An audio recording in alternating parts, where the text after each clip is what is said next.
don't go in those trees after dark.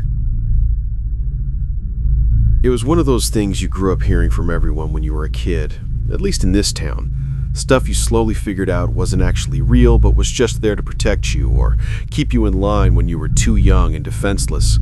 You know, don't swim too soon after heating or you'll drown. Your dog's at a farm somewhere having a happy life, that sort of thing. And as we grew up, all those little white lies started to unravel. Kids figured out about Santa at the appropriate age, stopped thinking gum would stay in their stomach for 7 years, grew past all those naiveties. All of them, except the woods. There's something wrong with those woods. My parents said it, my grandparents said it, my teachers and neighbors said it. Don't go in after dark, and that was that. There was no further explanation, and any questions just got you yelled at. And that was the thing. You wouldn't get scolded for asking about any of the other lies adults told you. You'd maybe get a look of sympathy or something along those lines. But with this, you could tell there was genuine fear behind the yelling. And it's not like there was any evidence that anyone was making any of this up. No one went in those woods after dark, and those that did either came back broken or not at all. John Priver, the guy that used to own the town's liquor store, was one of them. He'd gone deer hunting one early November morning. I suppose he must have followed a pack of them too far or something. I wouldn't know, I don't hunt. Had lost track of time and wasn't able to make it back before the sun set. His wife spent the entire night at the edge of the trees screaming his name.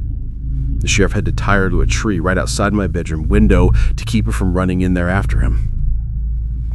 And so she stayed there, arms hanging from a branch until sunrise, my parents on the back porch watching the whole time to make sure she didn't go anywhere.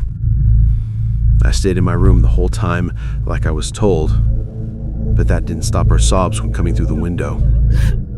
I can still hear them, and I can still see her fallen moonlit silhouette. She was already mourning at that point. They found John the next day, but he wasn't the same, just muttering some incoherent sounds and shaking. I never really got to see him, I was too young. But that's what people said he sounded and looked like. That's what everyone looked like if they came back. And once they did, there was nothing to do.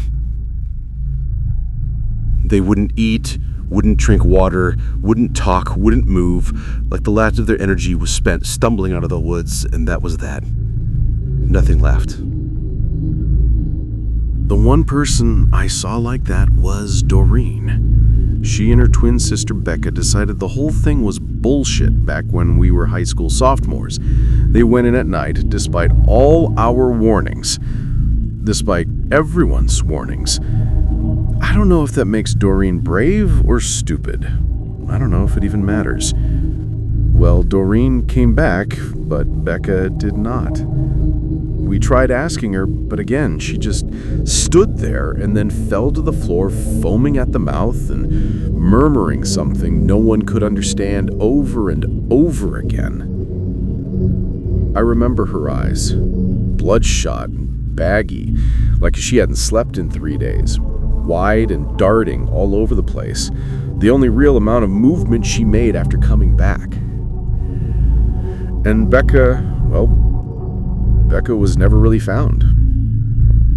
I guess that's why I'm writing this now, because I know that I'm either going to be a Becca or a Doreen in a couple of hours, and I suppose I just hope someone will find my body with this note so I don't give the old parents an awful scare when they see me wide and bloody-eyed. So, yeah, take this whole thing as an apology. Because for what it's worth, I really am sorry.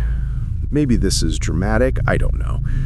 Let me clarify, because I don't think all the weed was morally wrong, but I know Mom and Dad will be disappointed to find out what I was actually doing, and I wish it wasn't something that hurt them.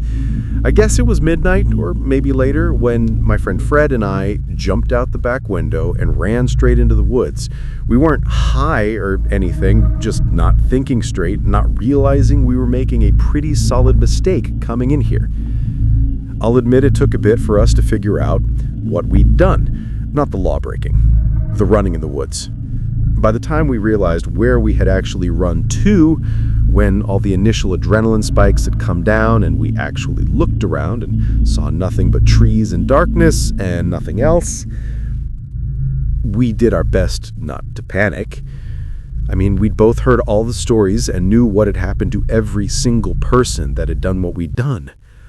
So I guess this is my way of giving back somehow. Like, maybe if I can just record whatever it is that goes on here, it'll help someone figure out something. So here goes, because I really don't think I have much time, and I just wasted a lot of it with all this explaining. Fred froze when he realized where he was. Like, panic froze. Started shaking and being all quiet.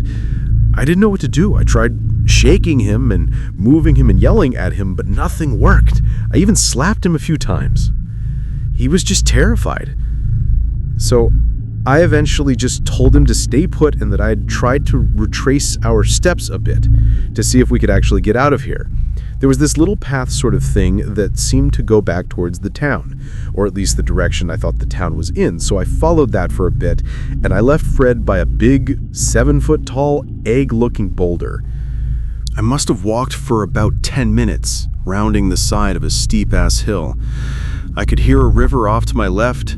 The moon was out, so I could kind of see in the dark, and there were crickets that somehow made me feel a bit better about the situation. Then the path just went up towards the top of the hill, and I followed it, and I got to the top. And then I realized something almost immediately once I got there. It was like going from one room to another. There was a different energy or something. The air before had been cold and crisp, but suddenly I was hit with a wave of heat and humidity, uncomfortable and very much in your face. And everything felt so much heavier for some reason. And then I realized the crickets were completely gone. And I couldn't hear the river anymore. Total silence. I know people say deafening silence and all that cliche stuff, but that really was what it was. You could feel that ringing in your ears that sometimes happens when things are really, really quiet. So of course, I started sweating immediately, and I could feel all of me just start to shake like something was wrong. The back of my neck had this weird pressure behind me, like that sensation you get when you're going up the stairs in the dark. And I knew completely that something somewhere was watching me. And there was nothing I could do. I looked around, but everything was too dark.